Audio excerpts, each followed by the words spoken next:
Start without Senator Durbin being here, but he's busy in another committee and will come along later. I have his permission to move ahead. So thank you all for coming. Today's hearing will highlight the challenges faced by state and local law enforcement when they encounter drones that pose threats to their own public safety. In 2018, most of us serving on this committee, including this senator and ranking member Durbin, voted to grant advanced counter unmanned aircraft system authority to the Departments of Justice and Homeland Security for public safety functions. These authorities have been extended temporarily 8 times since they were originally signed into law in 2018, which is a testament to their importance. The counter-drone authorities granted to Department of Justice and Department of Homeland Security in 2018 left state and local law enforcement out of this framework, but the threats that local law enforcement faces are very much the same. As the threat of dangerous drone use continues to expand and evolve, Congress must find a way to equip law enforcement with the vital tools while serving civil liberties. These principles are not incompatible.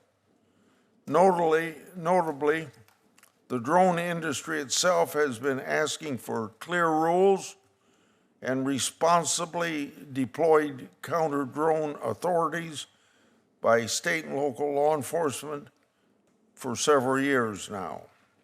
Safer skies are better for everyone, including even amateur drone hobbyists. Over the years, Congress has heard a lot from federal government on this issue, but today we're going to hear from our state law enforcement officials telling us their part of the story. The law enforcement professionals here today have unique perspectives on some of the most pressing challenges when it comes to criminal use of drones. These include correctional facilities where organized crime groups bombard prisons with contraband like dangerous weapons, drugs, cell phones, and tools to aid escape. Illegal drone incursions force prisons around the country to lock down at the expense of those who seek rehabilitation, education, and other programming while serving their sentences. Drones are also a massive threat at our southern border, where cartels use them to conduct surveillance of U.S. law enforcement, to smuggle dangerous drugs into our communities, and as weapons of war. We can't wait until a creative criminal or terrorist succeeds in mass casualty attacks before Congress acts. An ounce of prevention is worth a pound of cure, and federal law enforcement can't be everywhere all at once. But expanded law enforcement authorities must come to oversight and accountability.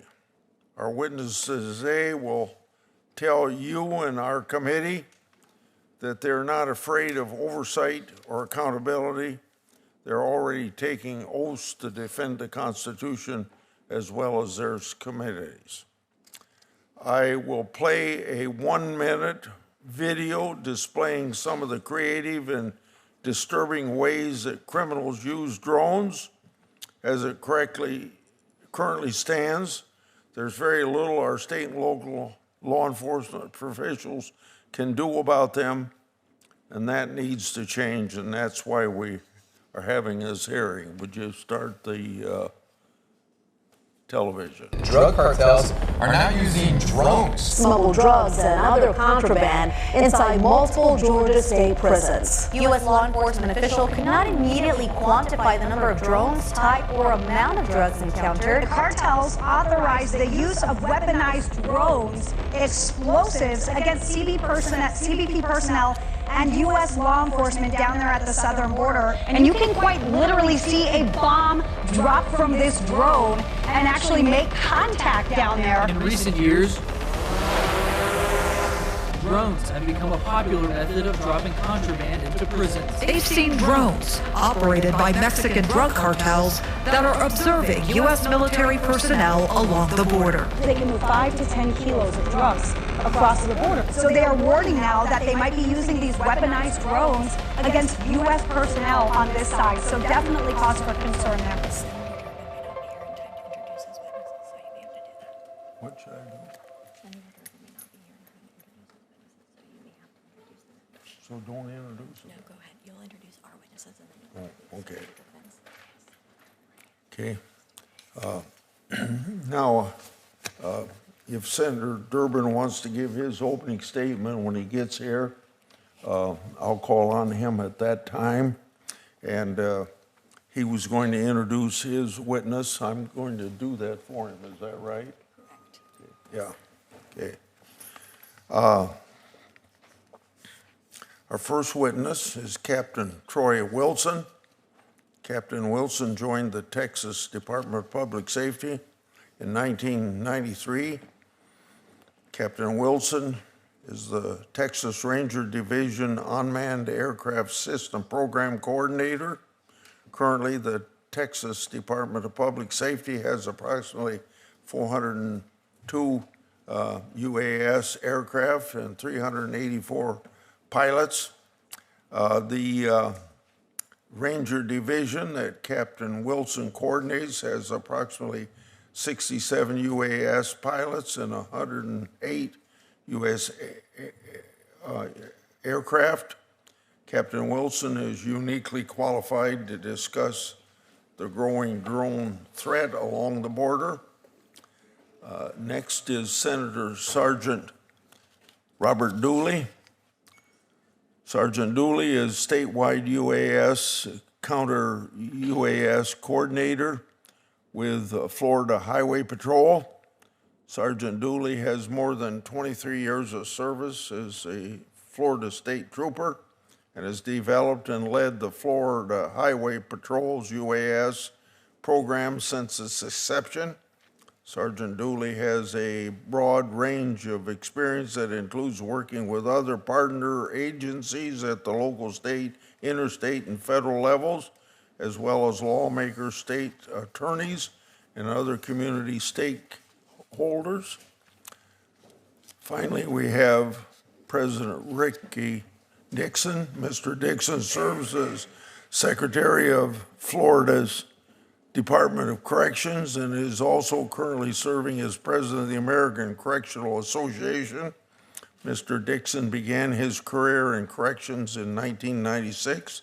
Throughout his early career, Dixon served as correctional officer, colonel of the Florida State Prison, assistant warden, and warden at 3 separate correctional institutions. In 2021, Mr. Dixon was appointed to be Secretary of the Florida Department of Corrections. He is widely recognized as a correctional subject matter. Okay. Introduction of minority witnesses. I'd first like to welcome Jennifer Daskal. Ms. Daskal is partner with Venable Cybersecurity Team.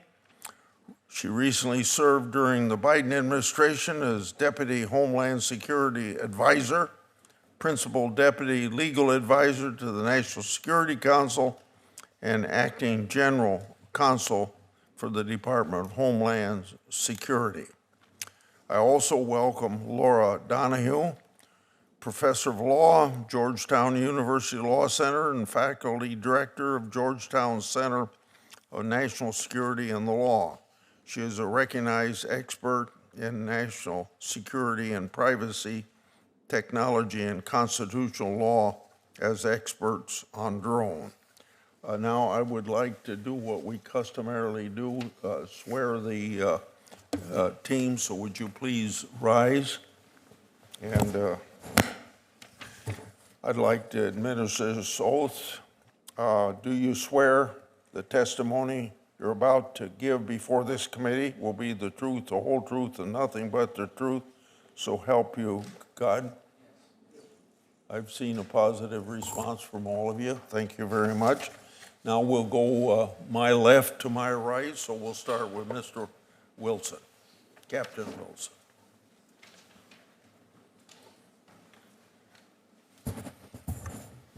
Good morning. Chairman Grassley, Ranking Member Durbin, thank you for inviting me to testify before you today. As you know, my name is Troy Wilson, and I'm a staff captain with the Texas Rangers with the Department of Public Safety.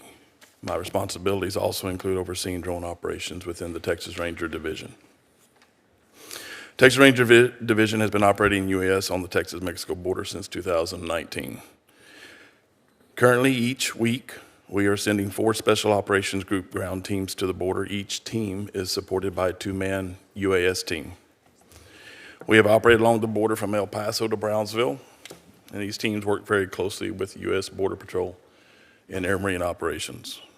When we started this in 2019, there was very little UAS used by the criminal organizations, but their ground counter surveillance was substantial. Currently, they still maintain their ground counter surveillance, but have augmented it with UAS surveillance of law enforcement personnel at all levels. In the past, we have had attempts by criminal U.S. operators trying to crash their drones into our drones. We've had their drones hovering above our helicopters. Our helicopters would be at about 1,100 feet, and the drone would be above that, just watching. We have seen it used to surveil where law enforcement is and is not on the border.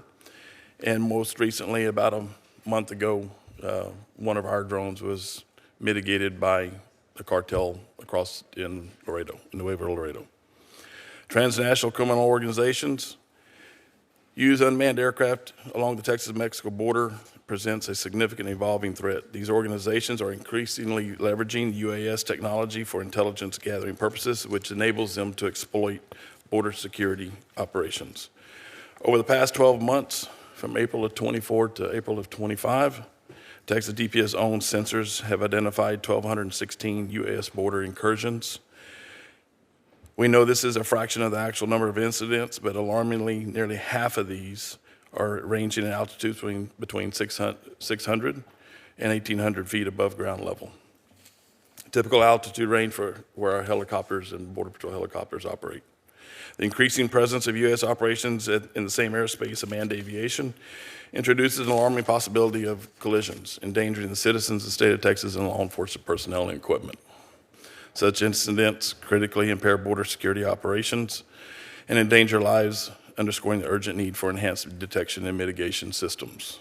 The interference with legitimate border security operations, UAS operations by these unauthorized drones undermines critical efforts to maintain control and effectively monitor the region. Taken together, these threats underscore the urgent need for Congress to grant authority to state and local law enforcement agencies to operate robust detection and mitigation strategies to counter the threat of drones and ensure the safety and security of the border regions. The existing 12 sensors owned by the Texas DPS are limited in scope and only detect DJI drones.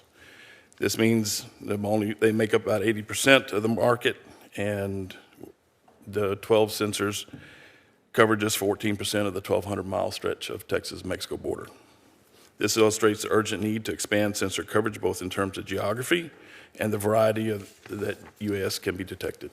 Addressing these threats requires comprehensive, layered approach. Detection technologies must be integrated to identify potential UAS threats promptly and accurately.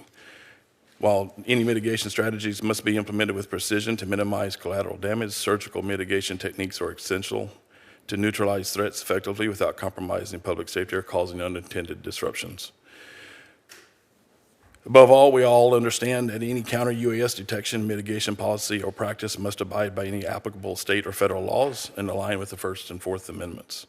Despite significant efforts at the state level, Texas DPS and other law enforcement Agencies face constraints imposed by the federal government that limit the scope of action needed to address the growing UAS threat. State and local and tribal territory law enforcement agencies need the ability to detect and mitigate criminal UAS along the border and near or over correctional facilities, prisons. On behalf of the Texas Department of Public Safety, we urge Congress to take action to address this issue. Thank you. Ms. Dasso? Chairman Grassley, Ranking Member Durbin, and distinguished members of the committee, thank you for inviting me to testify today on an issue of critical importance, the safety and security of Americans from the potential misuse of drones. I will start with the standard disclaimer. I am a partner at Venable LLC and former Deputy Homeland Security Advisor, but I am testifying solely in my personal capacity, not on behalf of Venable, not on behalf of its clients, and not on behalf of the former administration. I will also start with the bottom line. Drones serve key public safety, recreational, and commercial functions, and it is absolutely essential that we do everything possible to support the domestic drone industry, including their ability to test and innovate. But as we've already heard, drones also can be weaponized by malicious actors and used carelessly in ways that interfere with lawfully present aircraft and put Americans at risk. We need congressional action to protect Americans from the potential misuse of drones. The bipartisan legislation introduced by Senators Gary Peters and Ron Johnson, including most recently as an amendment to the National Defense Authorization Act of 2025, is, in my view, the place to start. Drone safety issues rose to prominence during the last 2 months of 2024 when there were numerous reports of drones flying over New Jersey. At the time, I was the Deputy Homeland Security Advisor. FBI, Department of Homeland Security, Department of Defense, and FAA officials surged resources in an attempt to determine what was happening and support local officials, subject to the limits of current authorities. They did not find any evidence of malicious activity, foreign involvement, or criminal action. Instead, it turns out that many of the reported drone sightings were aircraft and helicopters. Others were lawfully present drones. In early January 2025, the Trump administration reached a similar conclusion. As the president conveyed through his press secretary, quote, "The drones that were flying over New Jersey in large numbers were authorized. This was not the enemy," unquote. But at the time, the fear was palpable, and it was justified. The risk of drones being weaponized by malicious actors is real, and the federal government lacked sufficient authority and resources to address these threats. Just last week, on May 13th, the Department of Justice arrested a 19-year-old for planning to conduct a mass shooting at a Michigan military base on behalf of ISIS. On the day of the arrest, also the planned day of the attack, the 19-year-old had already launched a surveillance drone in support of the attack. One need only glance at the headlines regarding Ukraine and the Middle East to know how easy it is to purchase off-the-shelf drone technologies and equip them with deadly weapons. And even non-malicious uses of drones, including the careless flying of drones into protected airspace, pose significant risk to aviation security. Currently, just 4 federal agencies, the Department of Justice, Department of Homeland Security, Department of Defense, and Department of Energy, have authority to engage in advanced detection and mitigation measures to protect Americans from these risks. State, local, and tribal and territorial officials do not have authority to do so. To protect their communities from the misuse of drones, they are wholly dependent on limited federal support. In April 2022, the prior administration, in recognition of the current vulnerabilities, submitted to Congress a legislative proposal that would have expanded the authorities and set of actors who could respond to the misuse of drones. The key elements of that proposal are also included in the bipartisan legislation offered by Senator Peters and Senator Johnson, and that I urge Congress to support.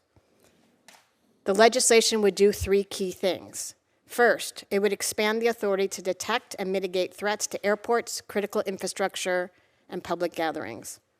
Second, it would give state and local law enforcement officials, as well as airport and critical infrastructure owners, authority to engage in advanced detection measures, helping to ensure the early detection of threats. Third, it would create a limited pilot subject to oversight and review that would give trained state and local officials the authority to mitigate the threats that do emerge. This is a critical element of any effort to provide sufficient protection to the American people, given limited federal resources. The legislation also includes important safety protections and protections for civil rights and civil liberties. We were very lucky that the 2024 reported sightings in New Jersey turned out to be a false alarm, but next time we might not be so lucky, and I urge Congress to act. Thank you. I look forward to the questions. Thank you, Ms. Dasso. Now, Mr. Dooley. Good morning, everyone. I'm Sergeant Robert Dooley, and I serve as the statewide UAS coordinator for the Florida Highway Patrol. I'm also a proud here to represent not only the state of Florida and the Florida Highway Patrol, but I also serve in other capacities as well. I'm an FAA safety team member, which is the educational arm of the FAA. We help and assist public safety agencies with UAS and education and training. I'm the director of public safety for AUVSI, the Association of Uncrewed Vehicle Systems International, for the Florida chapter. We started a group in Florida through drone responders, the Florida Public Safety Coordination Group, again, coordinating with our public safety professionals, both law enforcement and fire. And I also sit on the aviation committee for the IACP. Today, we're here to talk about the critical importance of drone detection and mitigation for public safety. As unmanned aircraft systems continue to proliferate across recreational, commercial, and other domains, the ability of public safety agencies to detect and mitigate unauthorized and threatening drones has become a national imperative.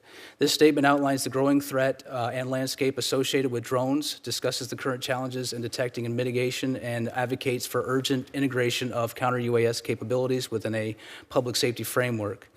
The rapid evolution and accessibility of drone technology has transformed industries and revolutionized emergency response and public safety operations. However, with this growth comes an increasing threat of misuse, whether intentional or through negligent. From contraband drops over prison yards to surveillance of critical infrastructure and interruptions of emergency scenes, public safety agencies now face a complex airspace risk. The ability to detect, track, identify, and, when necessary, mitigate rogue drones is essential for protecting lives and preserving critical infrastructure and ensuring operational integrity. Drones present a unique set of challenges to public safety. Criminal exploitation, as we saw in the video, whether they're doing smuggling drugs, weaponizing, or contraband into correctional facilities and across the border. I've physically been present at the Texas border. We've been serving out there for 2.5 years, and I've seen some of the things that the captain described. Terrorists used adversarial states and non-state actors who have experimented with drones for surveillance and weaponization, creating low-cost, low-detection threat vectors. In 2018 in Caracas, 2 drones were weaponized to go after, if memory serves, Maduro. Both were unsuccessful, but again, we could see how easy it was for them to do that. Privacy violations and harassment. Drones can be used to stalk, harass, or violate the privacy of civilians and law enforcement officers, often in ways that are difficult to detect and prevent. Interference with public safety operations, unauthorized drones flying near traffic crashes, fire scenes, which is what we saw in California with a drone strike on one of those airplanes, or disaster zones can impede emergency response, creating hazardous conditions for both responders and civilians. Most recently, we had a horrific car crash where we call it Trauma Hawk, which is the helicopter service that comes and transports patients, and they couldn't take off because there was a rogue drone hovering over the helicopter, and it created a huge hazard. The need for detection and mitigation capabilities, public safety agencies must be able to detect, identify, and if authorized, mitigate UAS threats in real time. Without the capacity, agencies operate blindly in shared airspace, increasing the risk to both responders and the public. Some of the benefits to these capabilities would be situational awareness, threat identification, incident mitigation, etc. The current limitations and legal barriers, despite the urgent need, most state, local, tribal, and territorial public safety agencies lack the legal authority to mitigate drones and often face limitations even detecting them. Only federal agencies currently possess this broad CUAS authority, leaving a gap in homeland security at the local level. Additionally, technology access, CUAS systems are costly. They're complex and often limited to military or federal use. Interagency coordination, the lack of real-time data sharing and standard operational procedures hinders unified responses when we are working with our federal partners and our state partners and our local partners. And policy gaps. Existing federal laws, including FAA preemption of airspace regulation, complicate the roles and responsibilities of our SLTT agencies. Moving forward, we're asking for legislative reform to grant limited controlled UAS authority by vetted and trained public safety entities under federal oversight and as proposed in legislation efforts before. Training and standardization, technology deployment, fund and deploy scalable non-kinetic drone detection systems to local agencies, particularly those responsible for critical infrastructure and mass events, and also encourage public and private collaboration where we collaborate with industry to figure out what technology would be appropriate to use and craft it towards specific public safety applications, and community engagement, which is probably one of the most important ones. Yeah. The conclusion, the ability to detect and mitigate road drones is no longer a futuristic concept. It is a present-day necessity. Public safety professionals stand on the front lines of both natural and man-made crisis, and their lack of CUAS capabilities leaves a critical vulnerability in our national preparedness. The federal agencies play a vital role empowering state and local responders with the tools, training, and authority to protect their communities from aerial threats is the next essential step in securing the homeland, and that is it. And I await your questions. Thank you. Thank you. Professor Donohue. Thank you. Chairman Grassley, Ranking Member Durbin, and distinguished members of the committee, thank you for inviting me to today's hearing. UAS are part of our daily lives. They're used for agriculture, construction, sports broadcasting, film production, and myriad other peaceful purposes. They act as first responders. They're used for artistic expression. UAS also can be levied by states and non-state actors for nefarious purposes. They carry drugs, guns, bombs, flamethrowers, and CBNRW. They can be outfitted with tracking technologies enhanced by biometric identification. Autonomous swarms present further challenges. It's important that we have the authorities necessary to meet these threats, but what Congress passes cannot be a blank check. It needs to be carefully drafted to take account of constitutional rights. The law currently raises troubling First, Fourth, Fifth, and 10th Amendment concerns. On the First Amendment, courts have long considered video recording to fall within freedom of speech and the press. The right to obtain footage includes the right to record government employees in public space. That ability undergirds one of the primary First Amendment aims, which is to hold government officials accountable. That right is not absolute, but provisions which impact that right cannot, quote, burden substantially more speech than is necessary to further the government's legitimate interests, end quote. The statute on its face violates this test. There are no limits on the government facilities which are covered. There's no requirement for distance from the facility, the direction of travel, or whether the drone is over private property. There's no showing that must be made about specific targets. The provisions could be used to prevent media coverage on matters of great importance to the electorate. It has already occurred. The AG guidelines detailing covered facilities are similarly troubling. To determine whether activities constitute a credible threat, 7 possibilities are offered, some of which, such as the reasonable belief that UAS could harm a person or damage property, it's true of all drones. 6 of the 7 have no nexus to any facility or asset, and any interference in the execution of government activity counts, potentially including lawful protest. Further, to satisfy the requirement that the facility be connected to an authorized mission, the guidelines include any special national security event, which is defined as a designated event that by virtue of its political, economic, social, or religious significance may be the target of terrorism or other criminal activity. All of those are core First Amendment protected activities. The right to petition, moreover, applies to all 3 branches and promotes continual active political engagement. Courts use an experience and logic test to determine whether there is a qualified right of public access to public facilities. The law, however, allows the government to forbid access to all federal facilities and federally owned land without regard to its historical use. On the 4th and 5th Amendments, one of the most glaring concerns in the statutory language is that it essentially operates as a general warrant, which is forbidden under the 4th Amendment. A general warrant is a document issued by an official not based on any evidence of wrongdoing. It lacks particularity in the person or place to be searched or the papers or records to be seized. Unsupported by oath, it's used to find evidence of criminal activity. At the founding, such documents violated the reason of the common law and were thus unreasonable. The current law gives the government the authority to access all communications between the operator and the drone, to seize control of all UAS systems and to search devices to find evidence of illegal activity. There's no oath, no third party, no probable cause. They act as a general warrant. RF drone detection systems share similarities here with geofence warrants in criminal law, which compel companies to provide location data from users' devices. They also lack particularity. But unlike the drone provisions, geofence warrants involve third-party magistrates, a demonstration of probable cause, and an oath. Even so, circuits are split as to whether they constitute general warrants. For the Fifth Circuit, they do. 124N suffers from the same constitutional defect. Finally, on states' rights, control of real property, including the airspace above land outside of federally owned property, falls in the purview of states. It's reserved to them through the 10th Amendment. There's nothing in the federal provisions which acknowledges state control over adjacent airspace, much less state rights to operate their own UAS over public property. These deficiencies can be addressed to assure the government has the power to protect against UAS while protecting constitutional rights.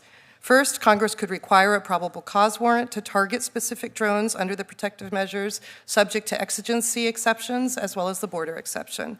Second, Congress should institute substantive First Amendment protections. And third, Congress should respect state rights by ensuring that states have the lead for drones under 400 feet and exempting state drones from federal targeting. Thank you. Thank you, Professor. Now, Mr. Dixon. Yes, first of all, Chairman Grassley and members, thank you so much for the opportunity to speak on this important issue today. Again, my name is Ricky Dixon. I'm the Secretary of the Florida Department of Corrections, and I currently serve as the President of the American Correctional Association. I'm here today representing several 100,000 correctional professionals across this nation who work tirelessly to maintain order, security, and provide rehabilitation within our facilities. I spent nearly 3 decades in this profession, starting as a correctional officer and working through the ranks to lead one of the largest prison systems in the United States. I tell you that to say that I know firsthand the urgent threats facing our staff, the inmates we house, and the public we serve. Now, I'm here today to sound the alarm and make you aware of a growing crisis within our profession, one that calls for immediate action. The criminal use of unmanned aircraft systems, or drones, is escalating, and we do not have the tools or the legal authority to stop them. These drones are no longer just a nuisance. They're sophisticated weapons for organized crime, smuggling fentanyl, heroin, razor blades, weapons, and contraband cell phones into our facilities with precision. Each time a drone enters our airspace, we're forced to lock down, halting education, job training, drug treatment, and mental health programs that reduce recidivism and prepare individuals for successful reintegration into society, programs you've appropriately supported and allocated funding for. The consequences, they're deadly. Drone-delivered narcotics have led to numerous overdose deaths inside our prisons throughout this nation and contributes significantly to violence against other inmates and our staff. But make no mistake, this crisis is not just a local issue. It does not end at our facility gates. Contraband cell phones smuggled in by drones are powerful criminal tools. From behind bars, inmates are orchestrating drug trafficking, intimidating witnesses, and directing violent crimes in our communities. Families are being extorted, forced to send money to protect loved ones from harm inside the prison walls. Inmates are being brutally assaulted to serve as examples of what can happen when families don't comply.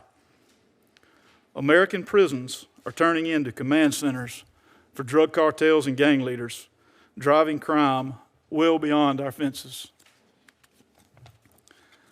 It's only a matter of time before a firearm or firearms are dropped in by drones with timing synchronized with cell phones so that a specific inmate or group of inmates are in a position to receive them in an effort to take over a facility. All of this happens at a time when staffing shortages are already pushing our workforce to its limits. Officers are working mandatory overtime just to keep operations running. Adding drone-related lockdowns, heightened security demands, and emergency searches makes their jobs unsustainable. Yet, despite the severity of this issue, correctional agencies remain legally prohibited from taking action. Only 4 federal agencies have the authority to counteract drone threats. Meanwhile, state and local correctional facilities, among the most frequently targeted, remain defenseless. Waiting for federal intervention is putting lives at risk. We appreciate legislative proposals for pilot programs to test counter-drone solutions, but let's be clear, pilot programs alone will not solve this national crisis. The issue requires a comprehensive, scalable, and well-regulated legal framework, one that grants correctional and law enforcement agencies the authority for advanced detection and mitigation, backed by funding, training, and oversight. Every authorized drone that enters correctional airspace undermines public safety. Every contraband cell phone delivered by drone strengthens criminal enterprises. And every lockdown caused by drone activity hinders rehabilitation and destabilizes institutions. We urge you to act, give us the tools, the authority, and the support we need to support this growing threat before it spirals further out of control, to stop this growing threat. The safety of our correctional facilities, our workforce, and our communities depend on it. Without this authority, we allow modern technology to become a weapon that undermines justice, facilitates contraband trafficking, and jeopardizes lives. Threats the framers never intended the First, Fourth, Fifth, or 10th Amendment to shield. I leave you with this. This issue will be addressed eventually, there's no doubt. The only question is whether we act now with foresight or wait for disaster and attempt to recover after the fact. Thank you, and I stand ready to take any questions.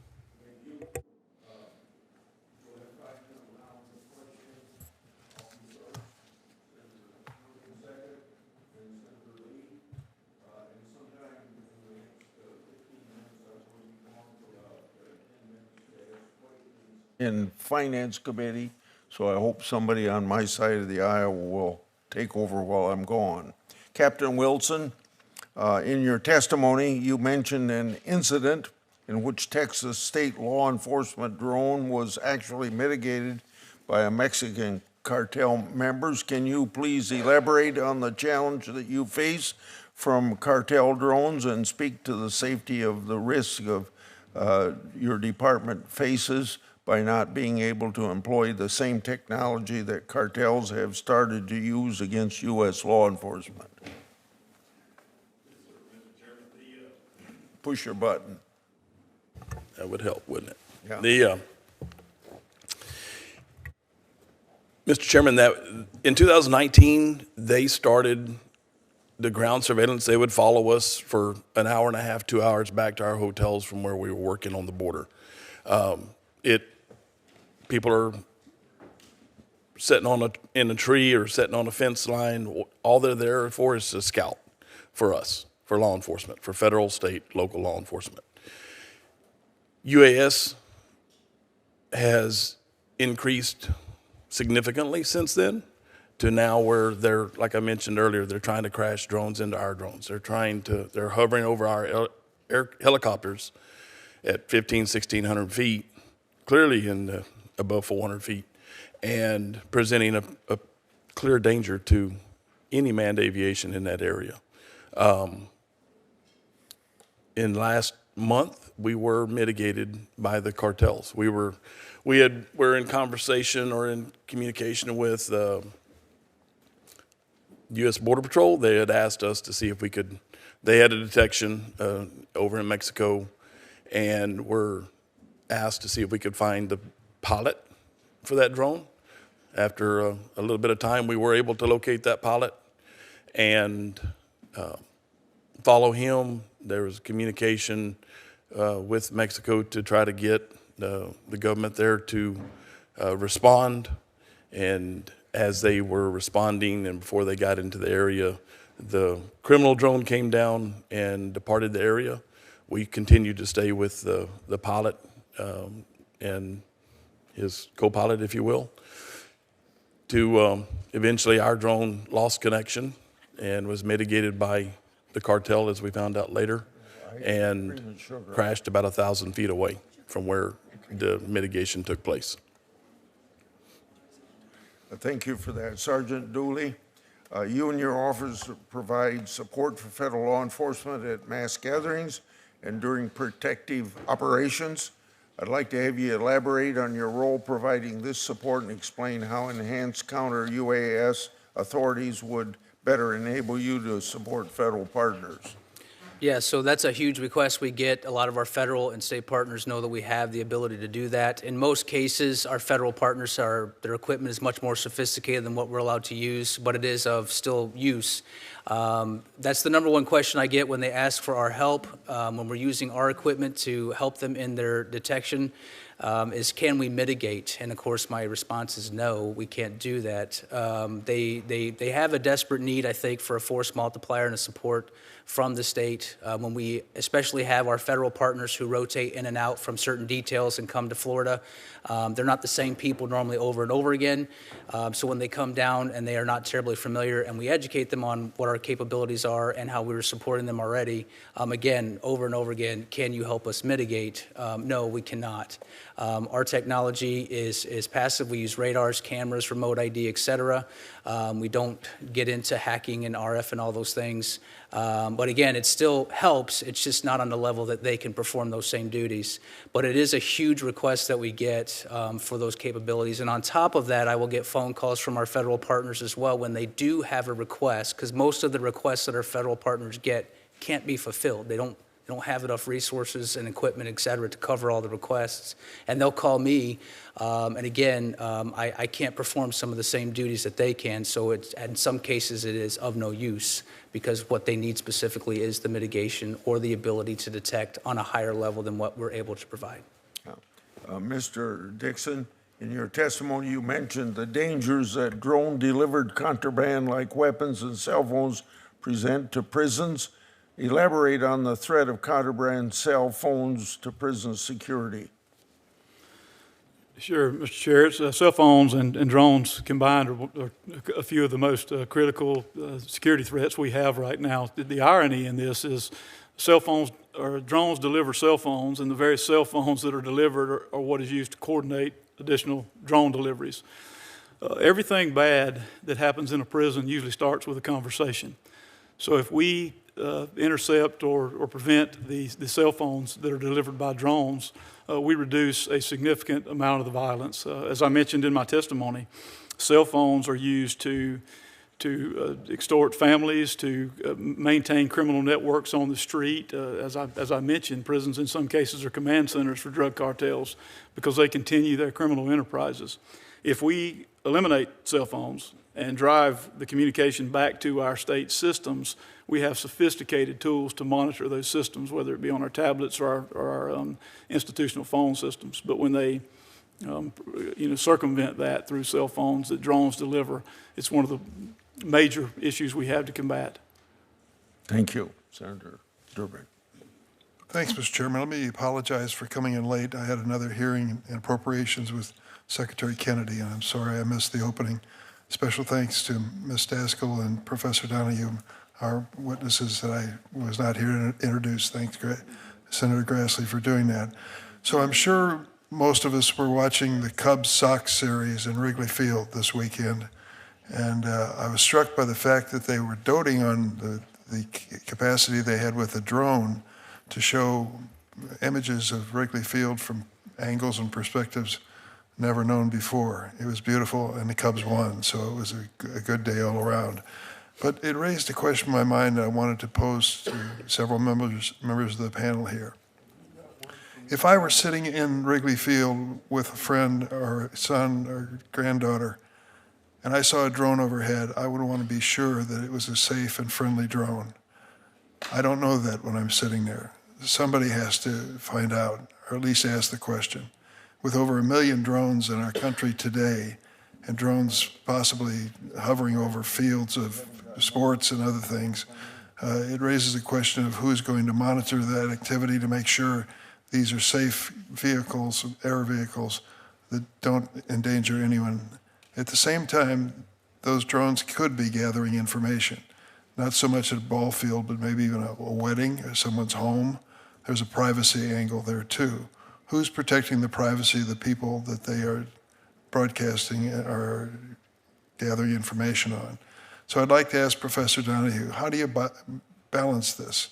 The drones over Wrigley Field, are they friendly or not? the gathering of information in my own backyard. Is it anybody's business? Who's protecting me? Thank you very much for the question.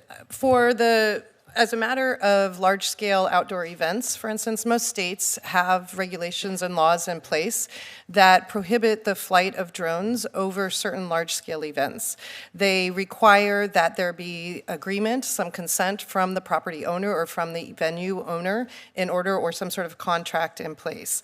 In terms of how to balance those rights and the privacy, most states, they actually have carve-outs saying that others cannot fly drones over private property without the consent of the property owner themselves, because owing to this ancient doctrine of ad colum, property owners own the adjacent airspace over their land, and so they have the right to exclude drones. But let's talk about the practical world. Sure. You've got air traffic controllers monitoring commercial aircraft, other aircraft, but in terms of monitoring actual drone activity to the point of knowing whether it's complying with the state law, and if it's not, what to do about it, what's the answer there?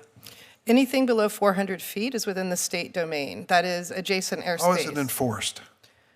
Through state monitoring of this. There are agreements with the FAA, for instance, if you need to have a temporary flight restriction over particular areas, as during, for instance, the Super Bowl. In those cases, the way to balance the civil liberties concerns is to make sure that there are restrictions. For instance, you don't extend the Super Bowl coverage for a month, and you don't extend it over any land or any drone anywhere in the country, but it has to be a drone that's actually adjacent to that particular site. So when the federal government is involved, if there's the potential for the federal government to take down a drone or to interfere in its operation or to conduct a search of the device itself, then there needs to be some nexus to the actual open air facility or the place that's trying to be protected. Professor Donahue, if counter-drone authorities are not drafted carefully, could they permit government authorities to intercept data or communications in violation of the Fourth Amendment? Yes. Thank you for that.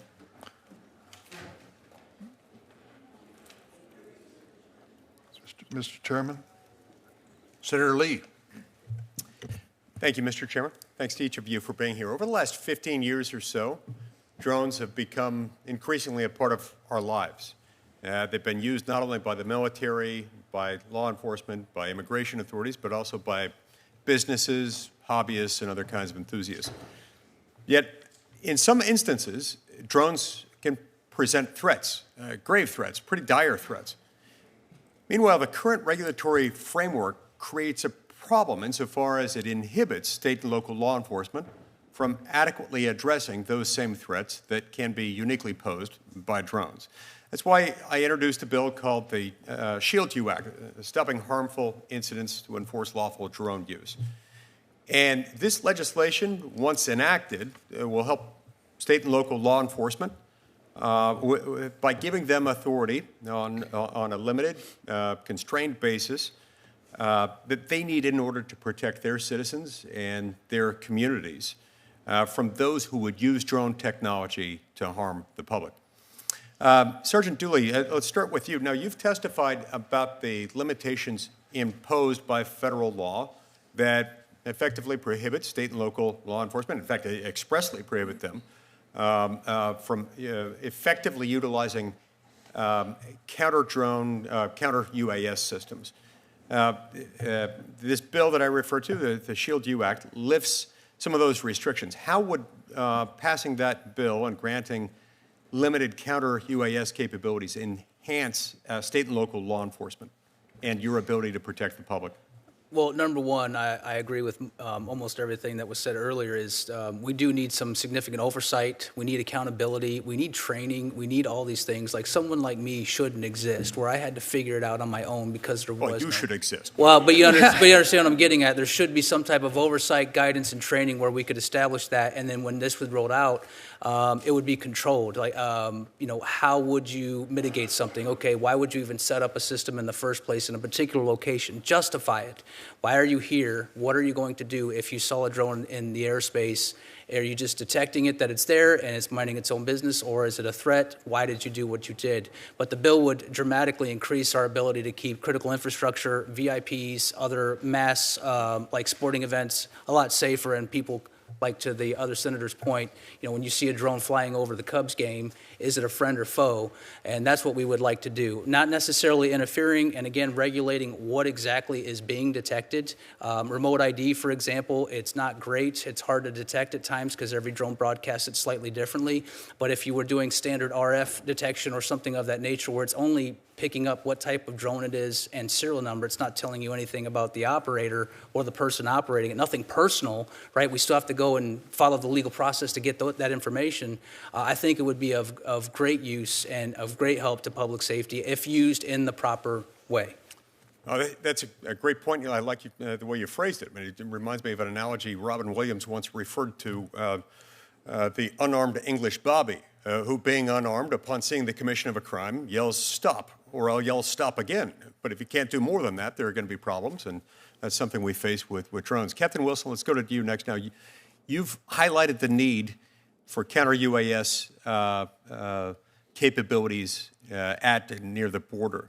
If state and local law enforcement capabilities were unleashed in the counter-UAS sphere, how would law enforcement efforts at the border be improved corresponding to that, or as a result of that, I should say? It would allow us, law enforcement at all levels, to work closer together, to have, again, identify those locations that we wish to have a sensor, and based on activity or that's going on, and it'd keep us and the community safer, being able to detect, yes, sir, and detect, and then, if necessary, mitigate. Secretary Dixon, when drones are detected overhead prison, a correctional facility, what are the security protocols that you go through once you see it? Thank you, Senator, for that question. It's quite extensive. We lock the compound down. That can be for hours, days, weeks, in some cases, depending on the payload, the portion of the payload we discovered, if at all. Significant consequences occur between gangs and different members and different inmates in the institution if the payload doesn't make it to its intended target. So it's a dangerous situation. As I mentioned earlier, there's no way that doesn't compromise your ability to operate correctional facilities in a manner that is effective and safe. It absolutely does. In addition to, as I mentioned earlier, stop all the rehabilitative programming, the mental health programming, all those functions that we're supposed to carry out, we put on pause at a time we're already in a difficult staffing situation. I do want to, in appreciation for Senator Durbin's comment earlier as well, I do think there's a differentiation to be made between our environment in the prison setting versus the citizenry. When it comes to the Fourth Amendment, there's no reasonable expectation of privacy for those people we house there, and so we're simply asking for that when drones enter our airspace to be able to deal with them and mitigate the threat at that point. Thank you. Thank you, Mr. Chairman. Thank you very much. Thank you all. This has been really interesting testimony. I think there's over 1 million drones registered with the FAA. They can be used for some really good stuff. Farmers in Minnesota are using them for farm management, civil engineers for surveying. I especially see this in rural areas when we have everything from train wrecks on. They're incredibly helpful. We also know the risks. You just brought up this, Mr. Dixon, at the Correctional Institute, and I hadn't thought through all that. Thank you. We know that there's privacy concerns, and our liberties, which Senator Durbin, I know, discussed. I just want to start with something that's on my mind a lot, Ms. Daskal, and that is commercial aviation. As you noted in your written testimony, drones accounted for nearly 2/3 of near misses with commercial passenger planes, which is kind of an extraordinary number. You also noted that airports lack critical authority to protect against drone incursions. We saw what happened in LA with the firefighting plane at a time of just critical danger. What authority should Congress provide airports and other critical infrastructure operators to ensure they're able to protect the public? Thank you, Senator. I share the concerns, particularly the concerns around airports and critical infrastructure. And as I said in my testimony, I think that the legislation, the bipartisan legislation that was introduced by Senator Peters and Senator Johnson is a really good place to start, and it does a couple of things. First, it gives airport owners and critical infrastructure owners new authority to engage in advanced detection measures, which they don't currently have, to be able to identify the threats that do arise. That is important. It's also subject to training requirements, to privacy compliance requirements, to the use of technologies that are tested and approved. And secondly, the other piece of this that I also think is critical is ensuring that state, local authorities have the ability to mitigate as appropriate, subject to oversight and review. Thank you. Yeah, I think I'm a co-sponsor of that bill, and we hope we can move that. News organizations, you know how we have to protect their right to be able to take photos and the like of disasters, so the public knows that. Could you talk about balancing the uses that news organizations have for drones so that they don't interfere with public safety quickly?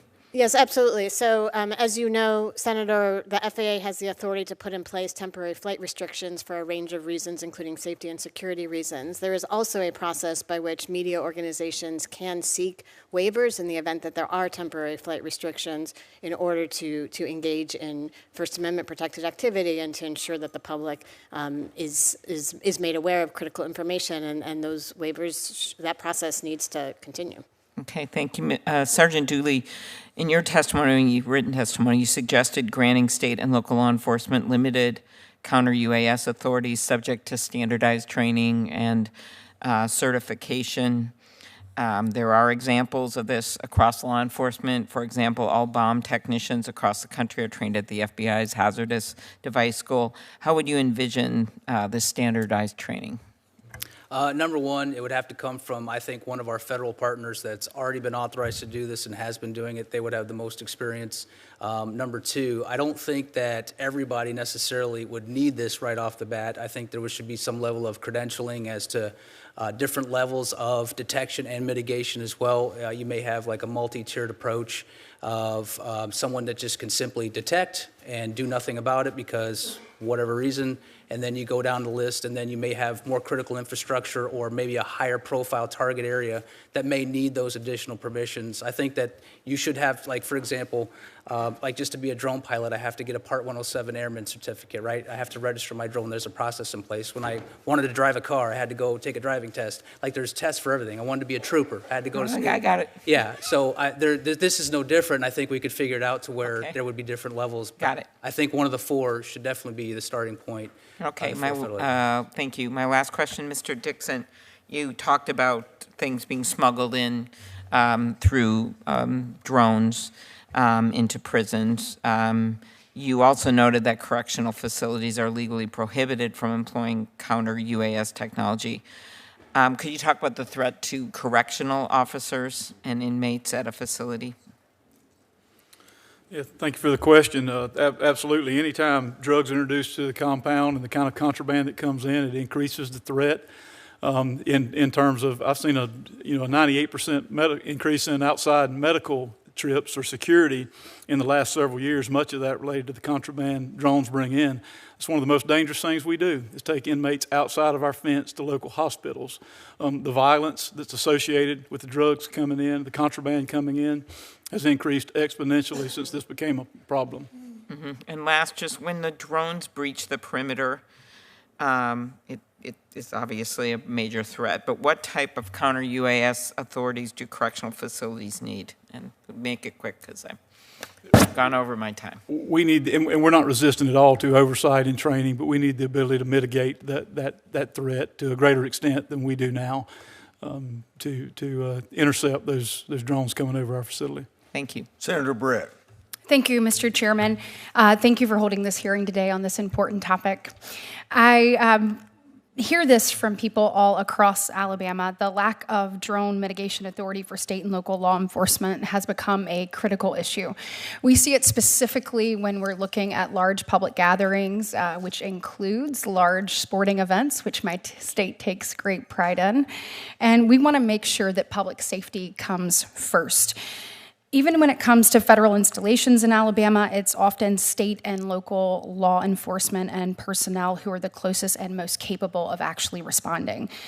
We see this too. Our Alabama law enforcement agency, who is headed by Secretary Hal Taylor, who does a tremendous job. They assist federal partners and are likely the first ones to be able to respond and to do it in a meaningfully and efficient way. But without proper authority, they can't act with the speed and coordination that they need that matters most in a time of a crisis. So I'm going to address this question to Captain Wilson and Sergeant Dooley to start with. Is there a legislative solution that is as simple as just extending existing mitigation authorities to state and local law enforcement that would actually help in these situations? Or is there other gaps in the law that need to be considered? And what should our top priorities be when considering a legislative solution to actually address this issue?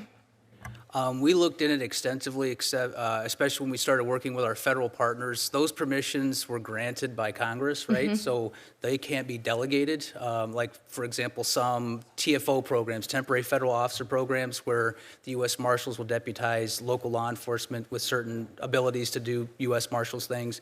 We looked into that, and again, we feel that the authority couldn't be delegated. Like, that would have been the simplest approach. Deputize me as whatever, right. And under your supervision or guidance, we would move forward and do this, but that we don't think that that's correct. So I don't know what we would do as a simple solution, other than we're in this room here trying to figure it out. But we've tried to look down some of those legal avenues of doing it correctly, but that was what we came up with, and they can't delegate those authorities if they were to bless us as a TFO.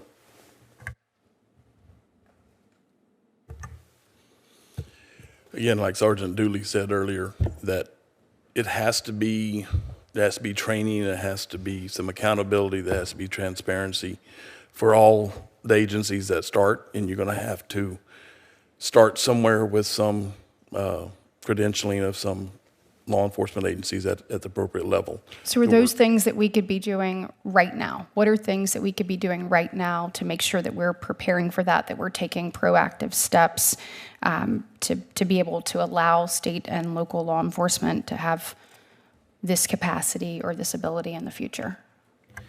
So I think that right now you should probably establish like who would run this from a federal level. That would, once we get started with that, then we start figuring out how we should roll this out, who should be a part of the initial rollout, and what type of equipment we should be using, and more importantly, some type of process in place of standardizing how this is used, a reporting process in place, et cetera, to where if I do deploy something and we do detect and we do mitigate or whatever it is, that there is proper, like we talked about multiple times, of accountability.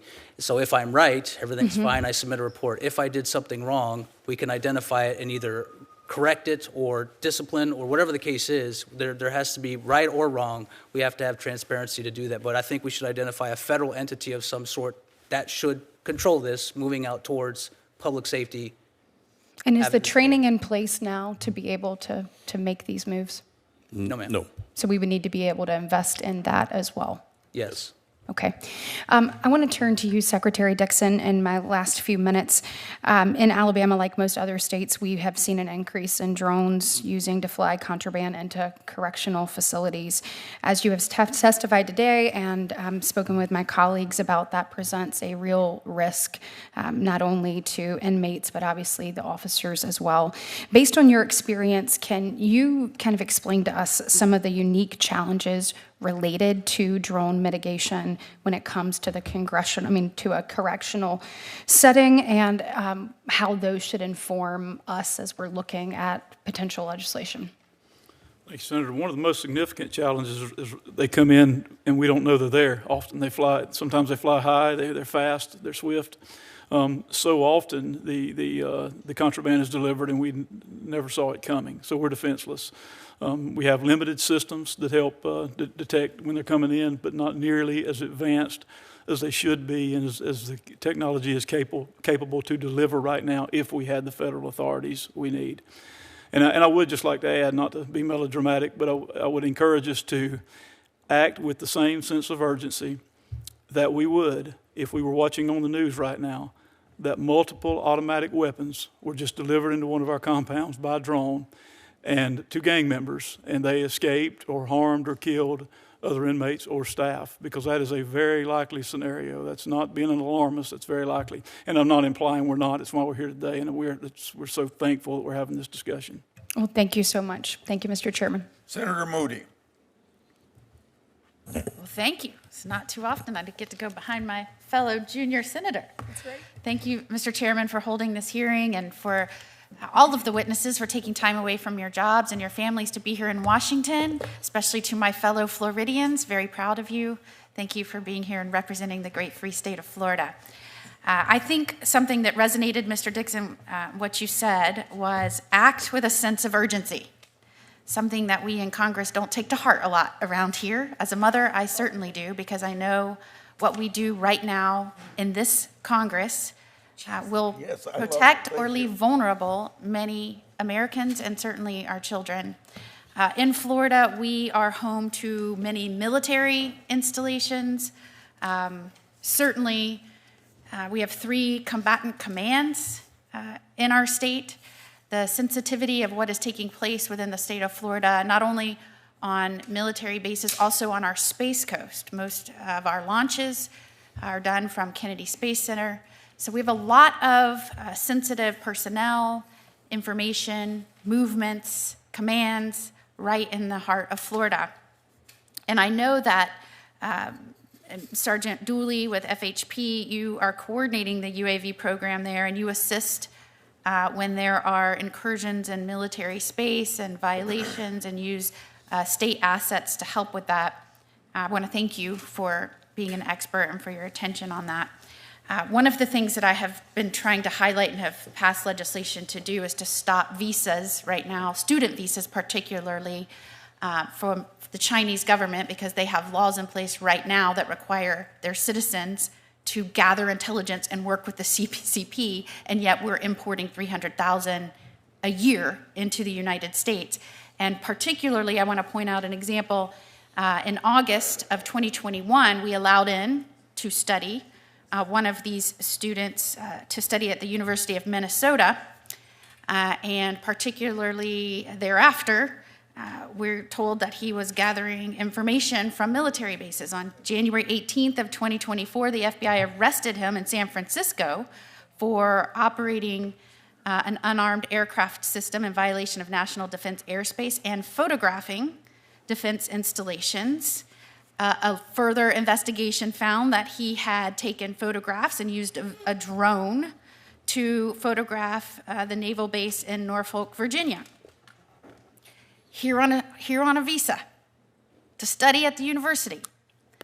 Thankfully, he was finally deported just a couple of weeks ago and sent home. Thankfully, we have an administration that's taken these things seriously now, but this is a weakness, I believe, in our Espionage Act, in the sense that we outlaw photographing military bases using drones. In fact, in this particular case, they found video on this drone, but they could only charge the photographs. It's a weakness in the evolution of technology that we have failed to update our laws. And so I would ask you, Sergeant, is this something that you believe we need to shore up to make sure we can criminally charge when we don't just have foreign agents taking photographs of sensitive military bases and installations, but also video? Yes, no, I totally agree. And we also have some pretty robust statutes in Florida that also allow law enforcement or public safety to have at least a little bit more teeth in the bite when we do have some type of these situations. Florida Statute 330.41 and 934.50, which also protect people's rights to privacy with drone operations, et cetera. So I completely agree that we should figure something out and make it to where these things can't happen. And Mr. Senator, Chair, may I possibly add? One moment. I just want to say, Mr. Chairman, today I'm going to introduce the Drone Espionage Act legislation, which would include, it would strengthen the Espionage Act of 1917 and include videography of sensitive national defense sites as a crime, include videography in addition to photographs. This is an issue that doesn't just affect Florida. All of the members here have sensitive military sites in their states. Many congressional members have states where folks have come over here on visas, foreign nationals have been caught videoing sensitive military sites in this country, and we have to put an end to it. It has to be a crime. And I appreciate the time, and I'm sorry I have run out of time, and I will leave to the chairman whether or not he wants to permit additional testimony. Is there any comment from any of you on our last point? Yes, please. I just wanted to comment on the last point. I also build drones and I work on national security issues. So thermal imaging, lasers like LiDAR, the use of other imaging and sensor technologies, it is a gap, in my view, in the Espionage Act, and it is something that needs to be addressed. I also just wanted to add the border exception here because obviously along the border, case law is very strong in showing that there's an exception to warrant requirements along the border because of national interests within at least 20 miles of the border if it's contiguous with entering and leaving the United States. So, and then the third point is the military sites are precisely the kind of sensitive facility that should be subject to these types of provisions. But that's very different from, every public library, right, or every other federal facility across the board, which is why that tailoring actually would matter for Fourth Amendment purposes, with exceptions built in for certain sites as well as along the border itself. Thank you, Mr. Chairman. Senator Schmidt. Thank you, Mr. Chairman. And I would note that a couple of witnesses has brought up some of the potential First Amendment concerns related to drones and monitoring activities. And Ms. Daskell mentioned specifically that she wanted to make sure she was ensuring people could engage in First Amendment protected activity. And it's this sort of line of question I'd like to pursue with you. Did you, in your time at DHS, co-chair the Biden administration's Disinformation Governance Board? No, I was not the co-chair of the governance. Did you write the charter? In my time at DHS, at the time, I was the acting general counsel at DHS. Well, I have a memo here from you with a couple things that we're going to get into, but you wrote the charter, correct? I was, as I said, Senator, I was in a general counsel role, and in that role, everything came through. Did you have a role in picking Nina Jankowicz to be the executive director of the Disinformation Governance Board? I was not the hiring authority. Did you have input before she became Mary Poppins? Were you aware that she was going to become the executive director of the Disinformation Governance Board? I was aware, yes. Okay. Did you support that? I am not going to get into internal conversations. Okay, well, we'll get into, how about some public documents here? Let's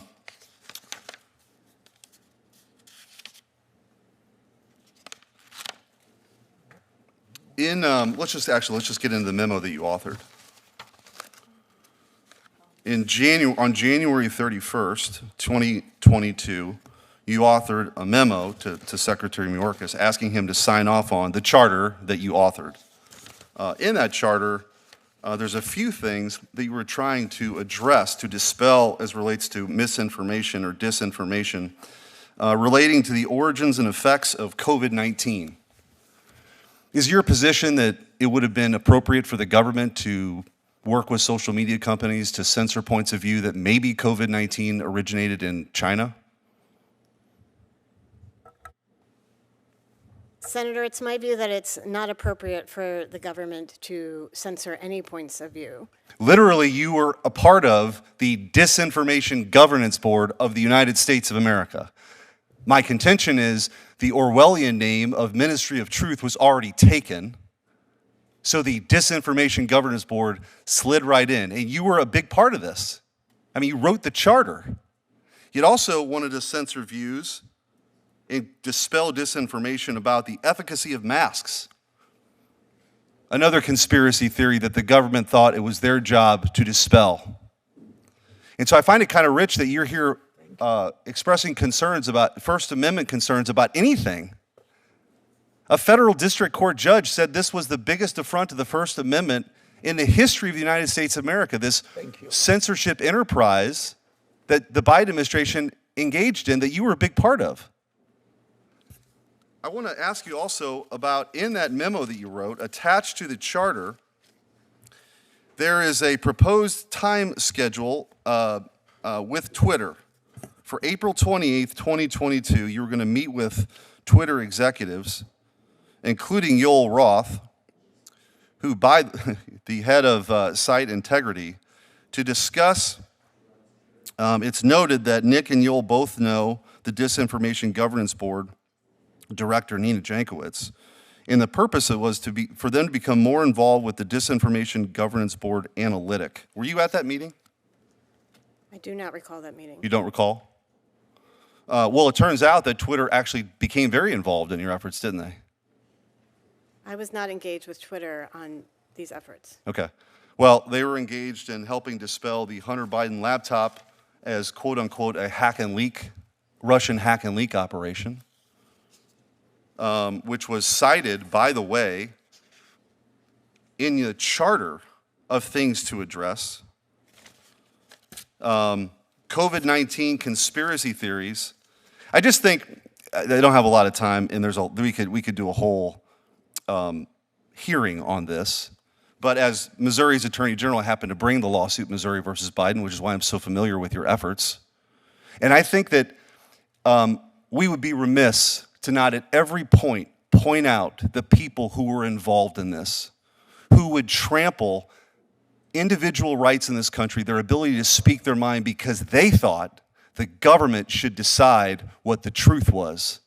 And this country was founded on the principle that that's not the case, that individuals can make up their own minds. So hopefully we never go down this road again. But you ought to be ashamed of yourself for your role in this. Thank you, Senator Schmidt. Senator Corden.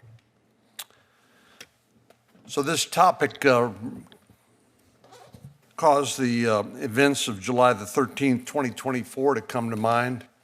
The attempted assassination of President Trump, where the shooter used a drone in advance of the event to surveil the location of this program and or this rally, and in a place that was supposed to be among the most protected in America, where temporary flight restrictions were in place. The Secret Service apparently didn't have adequate anti-drone technology or the know-how to actually stop these drones. So to me, that just demonstrates that nowhere is safe. And Mr. Dixon, you made that point several times. I want to ask Captain Wilson. Captain Wilson, thank you for your service to our state over many years. Obviously, this is a big challenge at the Texas-Mexico border.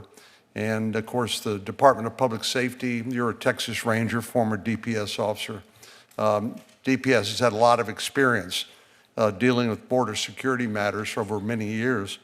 But can you give us a sense of the volume or the number of drone encounters that are seen at the border these days? Is this an occasional occurrence? Is it a daily occurrence? Is it an hourly occurrence? How frequent are the drone incursions? Thank you, Senator. It depends on the location. Right. And in a 12-month period, there were a little over 1,200 drone incursions across the border that we detected on our sensors. That you knew of? That we knew of, and that's an important point to make note of, is that we knew of, and it's just our sensors. We're not combining all of U.S. Border Patrol, DEA, or anybody else's sensors where we can have a common operating picture of what's going on down there on the border. Would that be helpful? It would absolutely be helpful. El Paso, UTEP has a system out there that is very robust and very layered, and it will actually scare you if you look at what flights are crossing the border. It strikes me as bizarre that after all these years, with all the attention being given to the border, both in the failures of the previous administration's policies to deal with border security matters, and then now that we still lack the capability to just know what all is coming across the borders. And I think that's a matter of urgent need for the Congress to address. This is, after all, an international border, and it's fundamentally the federal government's responsibility. I understand the state of Texas under Governor Abbott had to step up in the absence of federal government law enforcement to try to fill the gap, but it's still a huge challenge. Every time I have been to the border, and I've been there many times and welcomed many of my colleagues down there so they could learn, and as I have, from the people who are on the ground there, I've always been told by Border Patrol that border security is really a combination of three things. It's infrastructure, it's boots on the ground, and it's technology.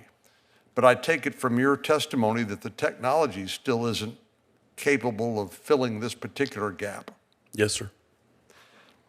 And if you go along the Rio Grande River, if you ride in one of the river boats that the Department of Homeland Security has or the DPS has, you'll see a number of scouts by the cartels and the coyotes directing the movement of immigrants across the border where they see an opening or an opportunity. Is that right? Yes, sir.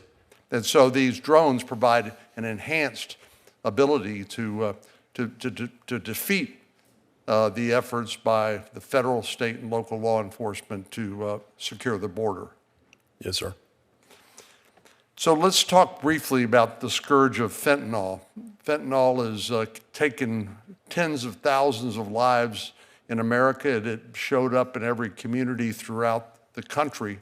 And the unfortunate characteristic of fentanyl is it's easy to make from chemical precursors, and it's relatively compact and easy to transport. But do drones currently transport fentanyl across the border? I'm not personally aware of any, but I'm sure there are.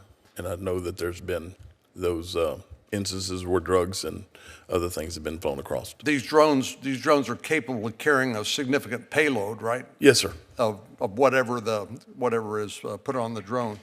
And to your knowledge, are the transportation of the fentanyl across the border confined to the ports of entry, or do they also include the space between the ports of entry?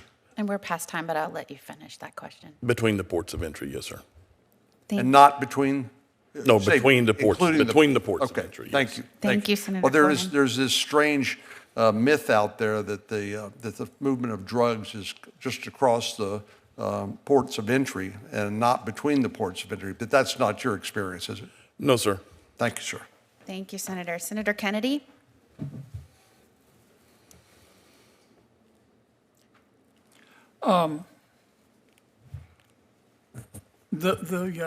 The bad guys are using drones. Does anybody disagree with that? Okay. And the federal government has the authority to fight back, does it not? But state, nobody disagrees with that statement? Sure, Professor. I would say within limits, yes. Within constitutional limits. Okay. Do any of you disagree with giving state and local law enforcement the authority to fight back? Again, within constitutional limits. Okay. Tell me what your constitutional concerns are, Professor. So I have three primary concerns. The first has to do with the Fourth Amendment and the conditions under which a warrant is required and a general warrant is forbidden by the Fourth Amendment. So in this particular case, it's important. Professor, before you give me one of your lectures, are you saying that we should require state and local law enforcement to get a warrant before they fight back? It depends on the condition. So in an exigent circumstance or something along the border. I'm aware of the exceptions to the warrant requirement. But you, generally speaking, you want to require them to get a warrant. Only for the search of a device or the seizure of property. There are also due process implications of that. Mm-hmm. Okay. You started to mention another one of your objections. First Amendment. First Amendment. Okay. Any others? Yeah, I also have a state rights, a 10th Amendment concern here, which is that states own the airspace adjacent to the land within their state that's not federally owned, and the current federal provisions don't recognize state sovereignty in that way. So you want to give state and local law enforcement the authority to fight back, but you want to list a whole lot of conditions. Is that a fair assessment? Not a whole lot, but some. There needs to be a nexus to the facility. It can't be any drone anywhere in America if you're concerned about a particular facility, but right now it's too broad. There have to be acknowledgments of First Amendment concerns. So for instance, limiting the covered facilities to the experience and logic test with which the courts use for right of public access, or prohibiting media bans across the board, or setting a time limit before and after special events so they don't extend extensively. This is what a number of state measures already do, and I'd like to see that at a federal level and apply to bring this within the constitutional limits. Sounds like a lot of conditions to me. No, not very many. As long as there's probable cause and the conditions are met, then absolutely you can. Have you ever heard of a legislative practice called loving a bill to death? Yes. Okay. And that's when you take a bill and somebody says, I'm really for this bill. But then they add so many amendments and they screw it up so badly that the bill either becomes ineffective or doesn't pass. Is that a pretty accurate description? Of the term? Yeah. Yes. You're trying to love this to death, aren't you? I disagree. You're not really for giving law enforcement the power to fight back, are you? I am in favor of giving law enforcement that power and respecting constitutional limits. I don't believe you, Professor. Okay? You're not talking to Bambi's baby brother here. Okay, I've read some of your stuff. I think you'd be more intellectually honest if you just come out and say, I'm on the side of the bad guys here. I think we shouldn't give state and local law enforcement the authority to fight back. You're trying to make it as hard as possible, aren't you? We'll have to disagree on that point, Senator. Nah. You know, you ever heard the expression, watch what they do, not what they say? I've watched what you've done. I know what you believe. Well, you're on the FISA court? I'm not on the court. No, I'm an amicus for the Foreign Intelligence Surveillance Court and the Court of Review. Okay. Were you there when you guys issued all those bad warrants against Trump's people? I can't discuss my work on the court, unfortunately. Oh, it's top secret, right? You'd have to put me on the American people on double secret probation if you told them the truth, wouldn't you? No. I can't discuss my matters that I've handled before the court. I can discuss the public ones where I've dealt with First Amendment concerns and the right to petition. I did an extensive history looking at that right I'm done, to petition. Madam Chair. Thank you. Thank you, Senator Kennedy. We're going to turn it over to Senator Blumenthal. Thanks, Madam Chair. You know, when there are sightings or reports of drones, the ones who respond are often the local and state police, law enforcement, as you know, and very often DHS or the Department of Justice take a lot longer to respond, and the ones on the line, as we've seen recently in Connecticut, reports, sightings, many of them. And they often lack the resources really to provide adequate answers. Shouldn't we be providing more authority and resources to local and state law enforcement? The FAA right now is strained as it is. I don't need to tell anyone in this room, can barely provide for air safety. In fact, as we've seen, is losing the skilled workforce that it needs to protect safety in the skies. Shouldn't we be giving more authority to local and state law enforcement along with the resources to do a better job? Let me ask all of you that question. And maybe be more specific about what specific equipment should be provided, how it should be provided, Again, that's a question that, again, some of our federal partners that are allowed to do this, they've been doing it longer, they've had more capabilities than us.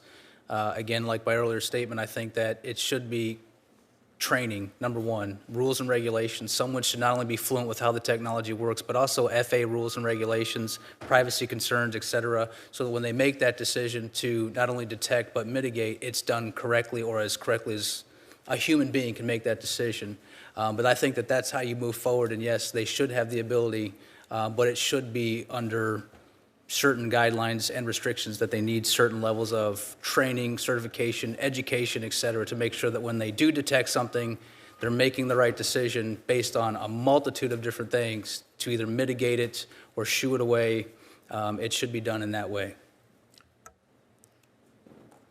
I agree as well, Senator. I think it is also important that state and local authorities, as well as airport owners and critical infrastructure owners, are given the authority to engage in advanced detection measures, which they currently do not have, so that there is a common understanding and awareness of threats before it becomes too late. There also should be an expansion of authority to trained state and local authorities subject to oversight, subject to protections for civil rights, civil liberties, and privacy that would allow trained state and local authorities to engage in appropriate mitigation measures. And finally, there needs to be as well the ability for our domestic drone industry to test and innovate and be able to do the kind of testing to ensure that the federal government and state and locals have the best technology to engage in, ideally, the kind of disruptions that don't require kinetic action as well. Are you concerned about how robust the domestic drone industry is? I think it is important to support the domestic drone industry, and I also think it's important to ensure that as entities within the domestic drone industry are seeking the opportunity to engage in the testing, that is facilitated so that the drone industry is a step ahead of the adversaries. The overwhelming number of drones used in this country are made abroad, correct? Yes, that is a concern. In China? That is a concern, sir. What is the percentage? You may have already testified to it. I apologize for repeating. If I may, 80% of the drones are DJI, which is a Chinese-owned company. 80%.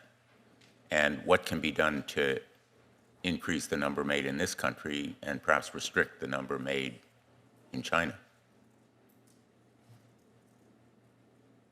Mr. Wilson? Yes, sir, Senator. I'm going to echo what my partner here has said already. Increase the funding for American drone manufacturers to be competitive in technology and price. They can do it. They just haven't. With increased funding? Yes, sir. Thank you. Thank you, Senator Blumenthal. Senator Blackburn. Thank you, Madam Chairman, and thank you all for being here. And I think to each of us, when you look at DJI, their numbers are of tremendous concern for us. That's why some of us have had provisions that remove the ability of our military to use DJI drones, and also for local law enforcement from them using DJI drones. Any of these drones that are manufactured by adversaries or in these adversarial situations are a safety risk to us because of the transmission of that data, and then who holds that data and where they hold that data. So as we continue to push back on utilization of foreign manufactured drones, it gives openings for the domestic industry to increase their presence. And we hope, Mr. Wilson, in answer to, or in addition to what you were saying, we hope that this helps to motivate domestic manufacturing of these drones. We do know there are some supply chain issues around that. And as we look at tariffs and trade, we are seeking to address some of those issues. I represent Tennessee. We have a lot of outdoor events in Tennessee. We've got Titans football that people enjoy. We've got the Bonnaroo Music Festival and so many festivals around our state. I've recently done the Fish Fry and the Strawberry Fest and a couple of others in our beautiful state. But one of the things people are concerned about is when they do hear that drone flying overhead, because they don't know who put it there and why they put it there, and if this is an infringement on their privacy, or if they are being spied upon, or and the first person they turn to is going to be local law enforcement. And I agree with some of you and disagree with Professor Donahue. I think it's an imperative that we give local and state law enforcement the ability to participate in this policing and the mitigation efforts that need to take place. I would like, and Sergeant Dooley, let me come to you on this. Let's break this down and look at what kind of partner the FBI and the FAA have been for state and local law enforcement. As you look at these mitigation efforts, what kind of partner are they when it comes to these counter-UAS efforts, and where could that relationship be strengthened? Number one, the relationship, the stakeholder relationship we have with both of those entities is pretty strong. The FAA is super supportive. Unfortunately, they can't grant those permissions to do those things. Even some of the data that some of our federal partners at times collect, they're worried about like how it was collected, et cetera. But it can be strengthened by, again, just starting the process of establishing one of those federal entities as the lead to help guide people forward. And then from there, I think it'll just blossom and organically grow into something much stronger where there is regulation. Now we have a pathway forward. Now people can start learning how to do this. And again, I'm a strong believer that you shouldn't just understand the technology itself. You should have a firm grasp on everything that goes into it, including FAA rules and regulations, et cetera, so that when you have one of those events in Tennessee, if someone had a legal right to be there, fair and equitable access to that airspace, they're up, they have the proper permissions or whatever the case is, and they're just documenting or taking photos or whatever it is. It doesn't mean that we shouldn't know that that's something benign versus something that's bad. So basically a pre-clearance Yes. to be in that space. Yes. Okay, thank you for that. I want to move on to something. Mr. Dixon had talked about this earlier, and Sergeant Dooley, I'll stay with you. We've had 2 instances in Tennessee where a criminal attempted to use an armed drone to murder someone. And in one case, there was somebody that was planning an attack on the Knoxville FBI field office, and in another, a man attempted to attack an electronic substation with homemade drones. So we know that this takes place, and Mr. Dixon talked about it with law enforcement and prisons and jails. So it just leads me to believe that there has got to be some reforms on how we look at the regulations around the drones. And I know I am over time. Madam Chairman, if I may take a moment, and Sergeant Dooley, let me have you talk a bit how we do these reforms before there is a successful attack that is carried out from how would we go about those reforms so we're in front of any type of attack that takes place? Again, we have 3 handsome public safety professionals. We have our senators here, decision makers, and we have some legal experts. I mean, there's a pathway forward. It can be quick. It can be done correctly. But again, I'm a firm believer that we have to establish someone who's the lead. And then from there, I think that we can move forward to get it done pretty quickly. And then, of course, all of our states represented here, Florida and Texas, we would obviously step up to whatever level we would need to make it happen in a timely fashion. Secretary Dixon, anything to add on that? I agree. The frustrating thing is the technology exists. That's not our problem. It's the authority we need. So that's good news and bad news. The technology is there to do everything we need to do. I would distinguish ourselves a little independently in the corrections industry because we are a fixed site and we have a different population. So I don't think there's any reason we can't work together to move ahead on authorities we need to combat this immediately. So the federal, state, and local partnership. We need to work through that. Yes, the partnership is great. We need the congressional, we need language authority from a federal level to allow us to utilize the tools. Thank you, Senator Blackburn. And thank you to all of our witnesses for being here today. I know this was a long hearing, but I appreciate your attention and participation throughout. Written questions can be submitted by senators for the record until May 27th at 5 p.m., and then we'll ask the witnesses to respond and return the questions to the committee as quickly as possible. With that, you are free to go and enjoy lunch. The hearing is adjourned.